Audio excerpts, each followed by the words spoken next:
Hello guys, welcome back to my videos. ఈరోజు నేను Apple షోరూంలో ఉన్నాను అనమాట. నేను యాపిల్ విజన్ ప్రో కోసం వచ్చాను. సో మా ఫ్రెండ్ సర్కిల్లో యాపిల్ విజన్ ప్రో అనేది టాక్ వస్తుంటే నేను దాన్ని విని యాక్చువల్లీ మనం ఎందుకు ఒకసారి ఎక్స్పీరియన్స్ చేయకూడదని నేను డైరెక్ట్ యాపిల్ షోరూమ్కి వచ్చాను అనమాట. దీని కాస్ట్ వచ్చేసి సో ఎక్స్పెన్సివ్, ఇది 4 lakhs ఉండొచ్చు. సో ఇది లైక్ మన కంప్యూటింగ్ ఎట్లుంటుందో అట్లుంటుంది. దీన్ని మనం ఐస్తోని అండ్ ఫింగర్తోని దానిపైన ఉన్న క్రౌన్తోని ఆపరేట్ చేస్తాం అన్నమాట.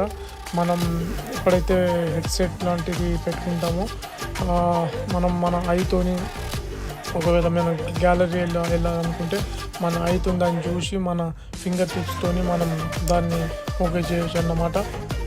ఇందులో 3D మూవీస్ కానీ ఒకటి ఉంటుంది యాపిల్ ఇమ్మర్సివ్ వీడియోస్ అని, అది ఒక లెవెల్ ఉంటుంది.